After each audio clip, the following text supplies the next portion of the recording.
Hey, c'est la Team Lactée et bienvenue dans cette nouvelle vidéo. Alors aujourd'hui, j'avais très envie qu'on parle du lait maternel, du lait des femmes.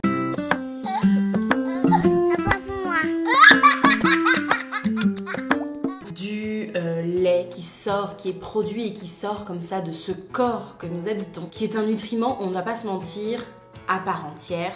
Mais avant ça, j'avais envie qu'on réfléchisse 5 minutes parce que, comme on vient de le voir, comme on vient de le dire juste à l'instant, le lait c'est quand même l'unique aliment issu du corps humain, d'accord? Et à ce titre, ça fait quand même longtemps, très longtemps, qu'il est chargé d'une puissante symbolique. On ne reviendra pas sur le fait aussi que les femmes aient leur menstruation, ça aussi c'est chargé de symbolique. Là on va se concentrer sur le lait, mais on comprend que cet autre liquide, parce que là pour le coup c'est un liquide par rapport aux règles où on faisait le parallèle juste avant, mais cette autre substance, voilà, c'est ça que je cherchais, qui sort de notre corps, tout comme le sang, et ben c'est chargé vraiment de symbolique, c'est chargé de beaucoup de choses. Et puis on s'aperçoit que ces symboliques, elles transparaissent énormément finalement dans le discours de tout à chacun, du quotidien, dans les pratiques professionnelles. Par exemple, on va retrouver des gens qui vont nous dire oh là là, mais si tu allaites, mais ton enfant va te pomper ton énergie, il va te dévorer ton énergie, tu vas être à plat, tu vas être vidé.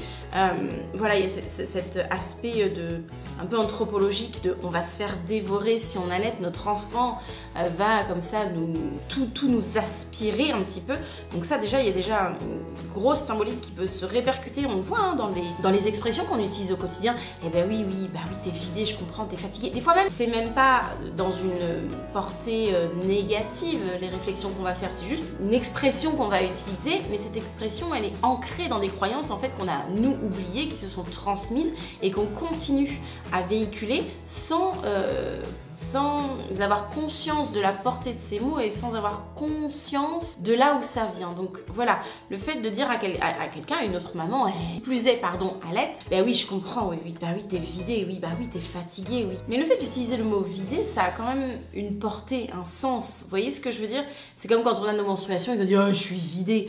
Ben, c'est pareil, ça a une certaine portée et on va venir là sur le pan du fantasme anthropologique de la dévoration, du pompage, de l'épuisement que peut provoquer la production de cet or liquide comme on dit en France. En tout cas, on va parler pour la France, puisque c'est le pays depuis lequel je vous parle et je tourne la vidéo. On a un passif au niveau de notre évolution culturelle, historique, médicale. Et on a un passif au niveau de l'évolution des études psychanalytiques, etc. Et nous sommes dans une société extrêmement freudienne qui adore l'inceste. Voilà, le sujet de l'inceste en France, c'est quelque chose de très prégnant. Et effectivement, l'allaitement, finalement, va lui aussi entretenir ce pan de fantasmes incestueux, puisque si on remonte un petit peu dans le temps, autrefois il y avait carrément des interdits matrimoniaux entre frères et sœurs de lait, ce qui existe d'ailleurs aussi encore dans d'autres cultures, c'est-à-dire que quand vous allaitez un bébé qui est à vous et que vous allaitez un autre enfant qui n'est pas le vôtre et que ce sont deux enfants de genres différents et qui un jour veulent se mettre ensemble en couple, alors on va plutôt parler pour un couple hétéro pour le coup, et qui veulent du coup faire des enfants, et bien il y a des interdits, effectivement on sait qui est le frère ou la sœur de lait en disant mais non, lui comme c'est ton frère ou ta sœur de lait, tu ne peux pas te marier avec. D'un point de vue purement technique, attention, je ne remets pas en cause les croyances de tout à chacun. D'un point de vue purement technique, il n'y a pas d'histoire d'inceste, puisqu'en fait, on n'est pas sortis du même utérus, on n'a pas les mêmes parents, on a juste partagé un lait commun, comme votre bébé aurait pu profiter d'un don de lait. Je veux dire, voilà, ça peut. Et par exemple, il y a effectivement des pays ou des cultures où le don de lait ne se fait pas, puisque s'il y a don de lait, on ne peut pas savoir qui est la maman donneuse et à quel bébé ça va aller, et donc peut-être qu'un jour ces enfants-là se rencontreront, tomberont amoureux, auront envie de fonder une famille, etc. Donc du coup c'est compliqué puisqu'il y a cet interdit matrimonial et on évite pour le coup de donner son lait si on ne sait pas à qui ça va. Alors attention, on peut allaiter le bébé d'une autre, on peut donner son lait à une autre maman, mais on la connaît, on sait qui c'est, on sait à qui va le lait dans ces cas-là. Parce que justement, on peut raconter ces histoires aux enfants et dire comme ça a été ton frère ou ta sœur de lait, tu ne pourras pas te marier avec. Ça, c'est pour la petite histoire un petit peu, voilà, de comment ça peut être géré, vu culturellement, religieusement, dans certains pays, dans certaines cultures, mais ce qui a été le cas très longtemps aussi ici en France, où on était encore régi par l'Église et l'État, voilà, où il y avait un côté aussi, un aspect religieux. Et puis, cette idée de fantasme incestueux, etc., c'est ce qui va aussi être à l'origine, finalement, de nombreux sevrages précoces, puisqu'on ne va pas vouloir mettre les deux enfants, même les nôtres, en même temps au sein, etc. Donc tout ça, ce sont des croyances qui continuent un petit peu à être véhiculées, ce sont des histoires qui continuent à se transmettre autour de l'allaitement, autour du lait maternel, autour de ce liquide qui sort comme ça de notre corps. Mais tout comme il y a eu tout un pan de l'histoire où en fait on ne pouvait pas allaiter son enfant quand on avait nos règles par exemple, parce que, alors je ne saurais plus exactement pourquoi, il faudrait que je recherche un petit peu dans mes notes, mais je crois que c'était une histoire de que le lait devient impur ou que justement ça allait aspirer, enfin c'était, il y avait des histoires comme ça, comme quoi, enfin, voilà, c'était mauvais de donner son lait quand on avait ces règles. Donc voilà, il y a eu plein de mythes, plein d'histoires comme ça avant la connaissance, avant les évolutions scientifiques, avant les recherches biologiques, chimiques, anthropologiques sur l'allaitement de l'espèce humaine en tout cas, parce que visiblement ces questions-là ne se posent absolument pas dans d'autres espèces. Finalement, notre évolution a eu les inconvénients de ses avantages, si on peut dire ça comme ça. Et effectivement, avant, il n'y avait pas toutes ces connaissances et il y avait beaucoup de croyances qui étaient portées. Ce liquide qui sort de notre corps.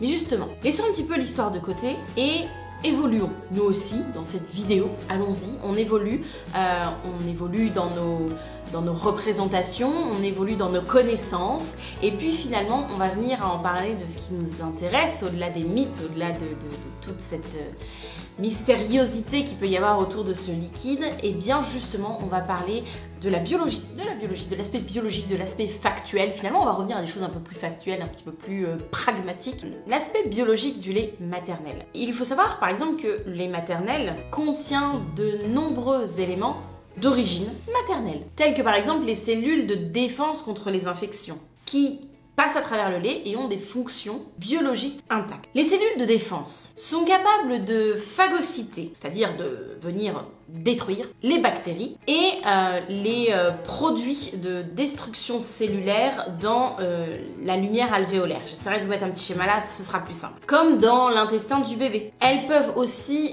libérer des anticorps et en fait à tout moment ces éléments de défense s'adaptent à l'environnement microbien de la mère pour protéger l'enfant.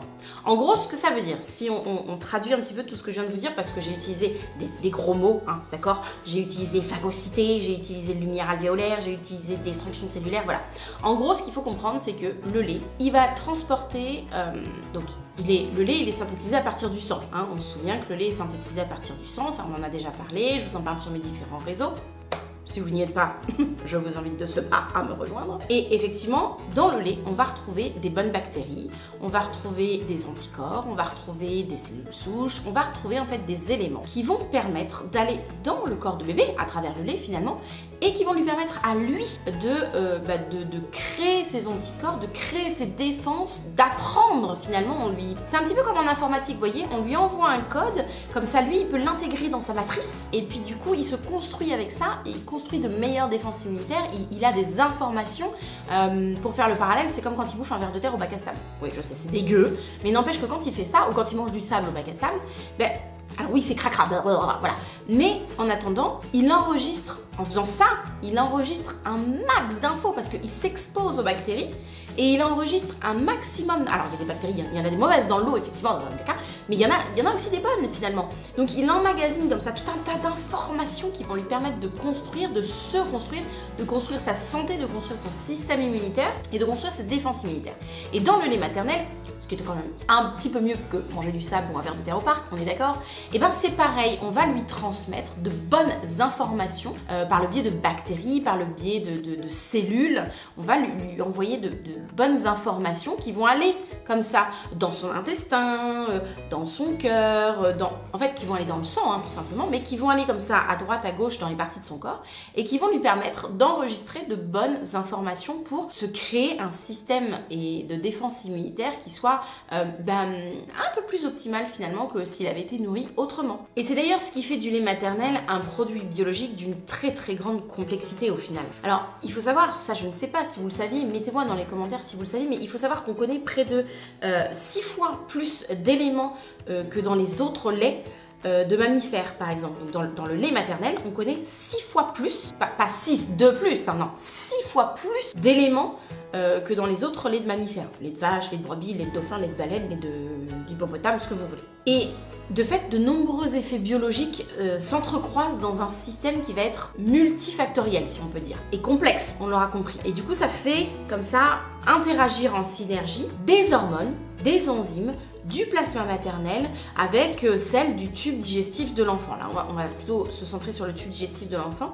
Mais voilà, on va avoir, c'est ce que je vous disais juste avant, on va avoir comme ça plein de cellules, d'hormones, d'enzymes, tout ça, c'est un gros mélange. Alors, quand on dit multifactoriel, c'est parce que il y a cellules, enzymes, hormones, voilà, ça c'est des facteurs différents, vous voyez ce que je veux dire? C'est pour ça qu'on dit multifactoriel et complexe parce que vous voyez bien qu'il y en a plusieurs, même si j'essaie à minima de vous le vulgariser, il y en a quand même beaucoup. Et tout ça, ça va partir de la maman pour aller dans le système digestif de bébé, parce que c'est là qu'atterrit le lait, et à partir de là, le système digestif, il va répartir les informations un petit peu partout dans le corps. Et c'est ce qui fait aussi qu'on construit le microbiote, le microbiote de son bébé. Si on prend par exemple l'exemple des graisses, on va prendre l'exemple des graisses, d'accord? Et les graisses du lait maternel sont des constituants essentiels des membranes cellulaires. Voilà, les graisses du lait maternel, elles vont aider à la constitution des membranes cellulaires. Et puis, les graisses contenues dans le lait maternel, elles permettent aussi l'absorption des vitamines et d'autres substances comme ça qui sont un peu liposolubles, qui flotteraient un petit peu. Ça va permettre que ça soit vachement mieux absorbé par le corps de bébé. Les graisses qui sont dans le lait maternel, on sait aussi par exemple qu'elles modulent l'appétit de bébé, et donc son rythme d'éveil-sommeil. Forcément, quand vous êtes repu après une choucroute et une forêt noire, vous êtes plutôt en mode... Voilà.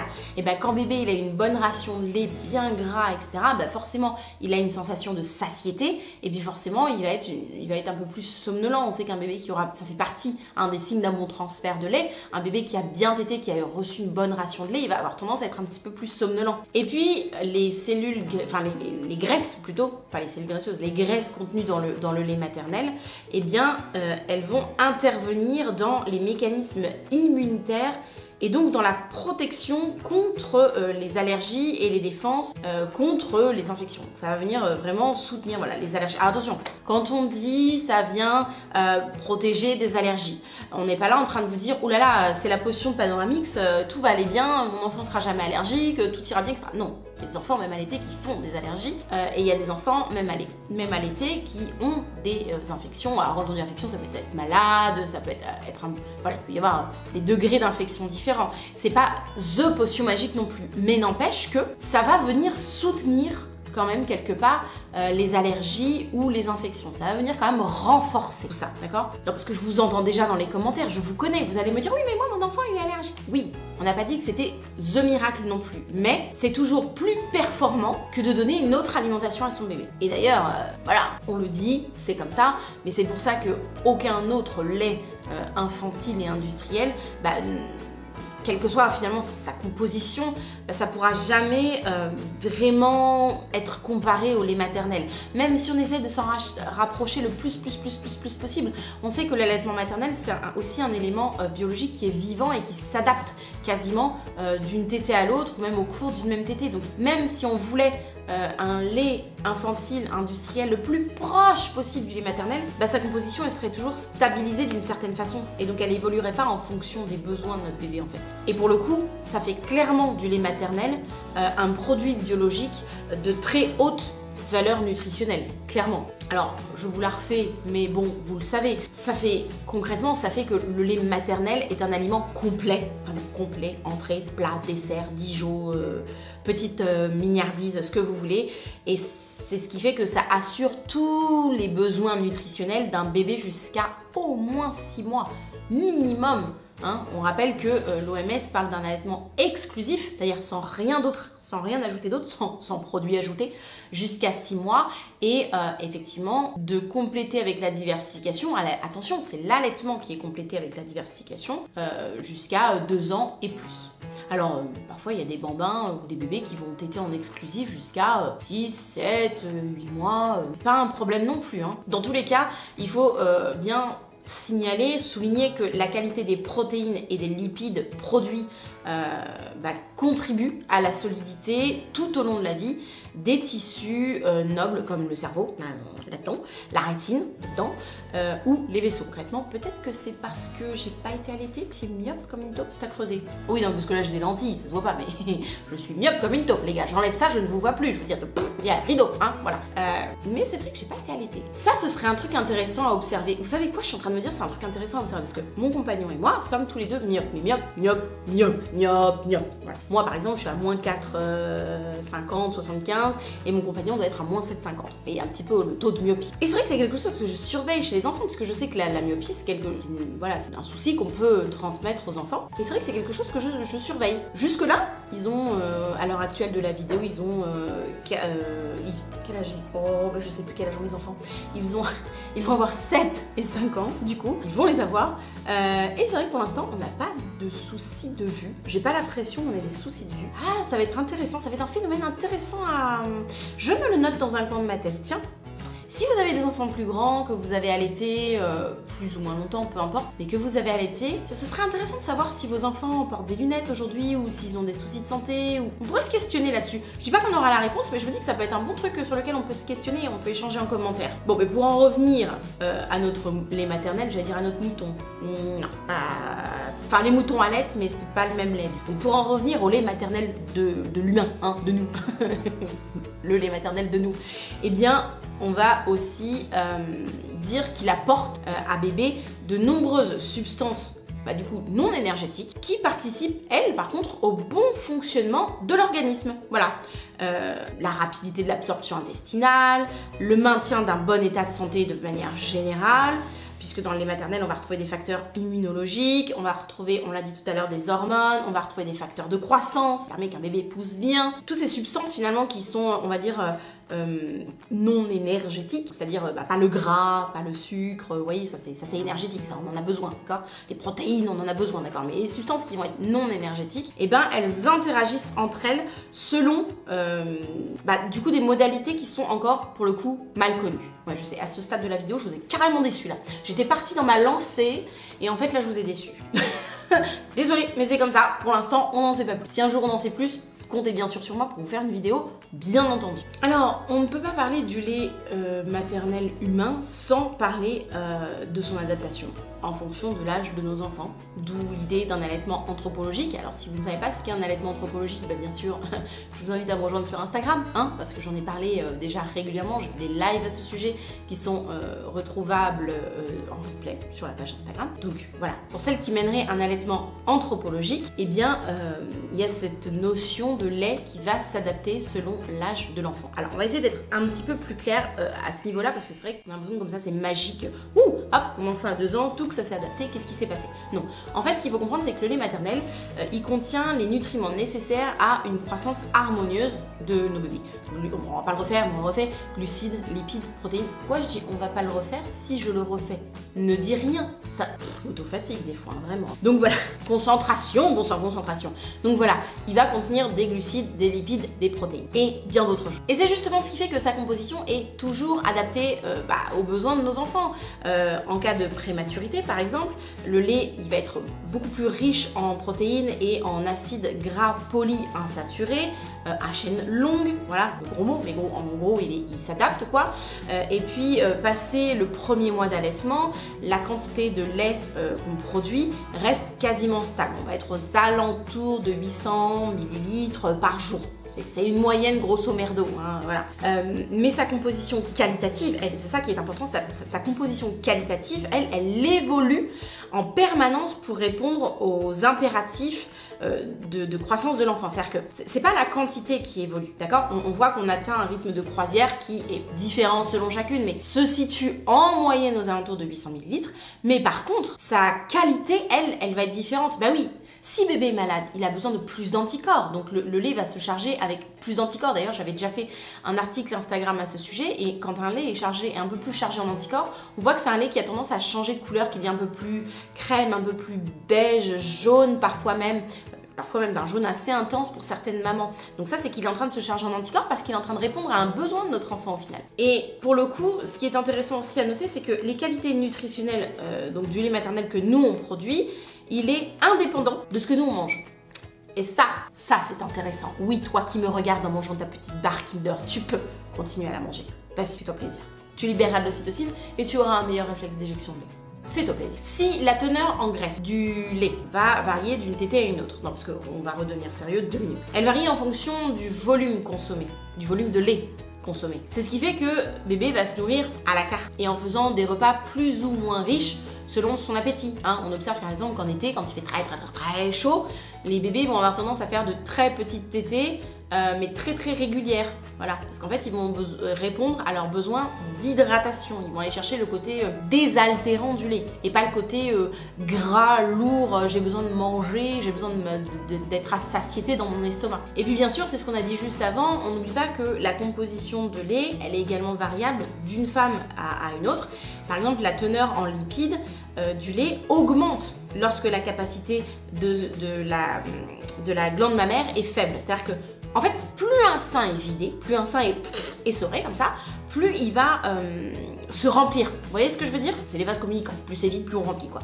Mais on remplit vite et bien. Vous voyez ce que je veux dire? Et en fait, c'est ce qui va garantir à bébé de trouver des rations finalement qui sont énergétiques mais qui lui sont suffisantes à lui et ce quelle que soit la quantité de lait qu'on stocke dans nos seins, parce que je vous rappelle qu'on n'a pas toute la même capacité de stockage, mais quelle que soit la capacité qu'on ait au niveau du stockage, plus cette capacité là va être vidée, plus ça va se remplir rapidement et le bébé va trouver tout ce dont il a besoin. Vous voyez ce que je veux dire? Alors bien sûr, c'est le moment ou jamais de rappeler qu'il n'existe aucun lait qui ne soit pas nourrissant, d'accord?